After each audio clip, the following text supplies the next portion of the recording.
Hi everyone, hope you all are doing well. Welcome back to the channel and we will continue with the topic adjustment for goodwill. So ma'am, in the previous video हमने cover किया था कि in case of admission, retirement, death या change in profit sharing ratio हम goodwill की क्या entries करते हैं. In this video, we will be covering two other topics which are remaining. So ma'am, one of the first topics is कभी कभी हमें जब क्वेश्चन आता है इन इन्हीं चैप्टर्स में there is goodwill which is already appearing in the balance sheet. यहाँ पे मैंने एक बैलेंस शीट का एक्सट्रैक्ट बना के रखा हुआ है where in on the asset side हमें गुडविल दिख रही है वर्थ ₹30,000. तो मैम इस गुडविल का क्या करना है, that is what we are going to study.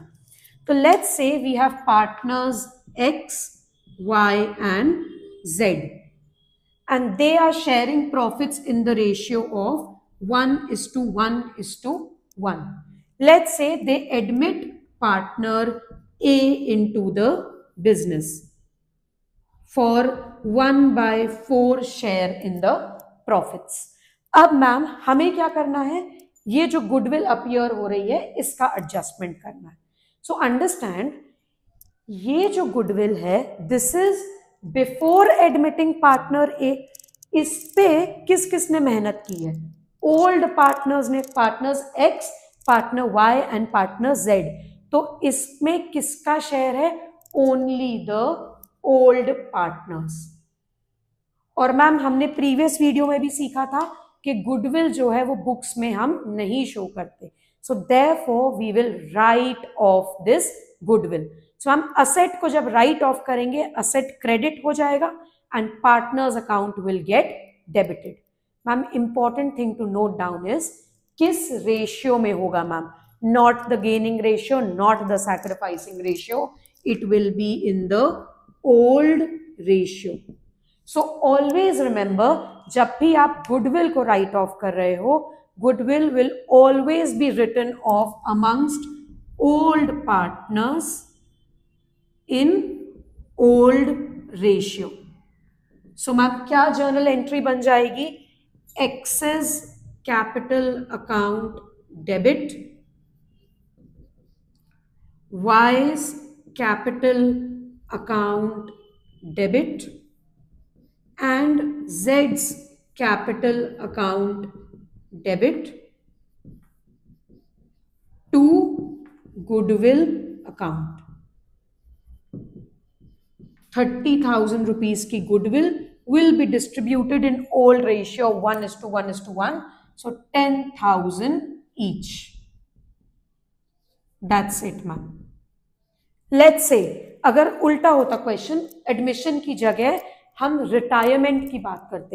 Let's say हम बोलते कि पार्टनर Y जो है ये रिटायर हो रहा है या इसकी डेथ हो रही है. इन दैट केस क्या एंट्री होती मैम? तो पार्टनर वाई रिटायर हो रहा है तो भी तो ये जो गुडविल है ये तीनों पार्टनर्स की मेहनत है. So therefore it will be written off amongst old partners in old ratio. तब भी एंट्री यही रहती. पार्टनर वाई की डेथ होती तब भी एंट्री यही रहती. लेट्स से मैम ये तीनों पार्टनर्स रहते, पार्टनर एक्स, वाई और जेड रहते. इनका ओल्ड रेशियो दिया है 1:1:1 and now they have decided to change their profit sharing ratio. उन्हें 3:2:1 कर लिया है. इन दैट केस ऑल्सो हम क्या करते ma'am? Old partners old ratio. That's it. Okay ma'am, एक और टॉपिक बचा है बस, दैट इज हिडन गुडविल. अब मैम हिडन गुडविल में क्या होता है? सी जनरली आपको क्वेश्चन में गुडविल की वैल्यू दी रहती है, बट कभी कभी क्वेश्चंस आते हैं wherein you are not given the value of goodwill. It can happen either in case of admission of a partner or it can happen in case of retirement of a partner. Let's say हमें दिया गया है partner A and partner B are two people who are carrying on a partnership. अब let's say partner A की capital दी हुई है ma'am 50,000 rupees and partner B की कैपिटल दी हुई है 60,000 रुपीज। अब बोला गया है they admit a new partner C, okay, and he brings in 80,000 rupees as his share of capital. Let's say he comes in for 1/3 share in the business. और आपको दिया गया and he will bring his proportionate amount of goodwill into the firm. Pass the journal entries for goodwill. अब ma'am the question is आपको goodwill की value तो कहीं नहीं दी गई. In that case this is known as hidden goodwill और inferred goodwill. Hidden goodwill और इन्फर्ड गुडविल. अब मैम कैलकुलेट कैसे करते हैं हिडन गुडविल को, ये समझना है. What you will do is first you will calculate total capital of the firm. Ma'am total capital कैसे निकलेगी हमारी? पार्टनर सी 80,000 ला रहा है फॉर 1/3 शेयर. तो अगर टोटल कैपिटल फर्म की निकालनी है तो आप क्या करोगे? 80,000 into 3/1 which will give you rupees 2,40,000. अगर पार्टनर सी 1/3 शेयर के लिए 80,000 ला रहा है, इसका मतलब फर्म की कैपिटल कितनी होनी चाहिए? 2,40,000. अब हम क्या निकालेंगे? एडजस्टेड कैपिटल निकालेंगे. मैम एडजस्टेड कैपिटल कैसे निकालेंगे?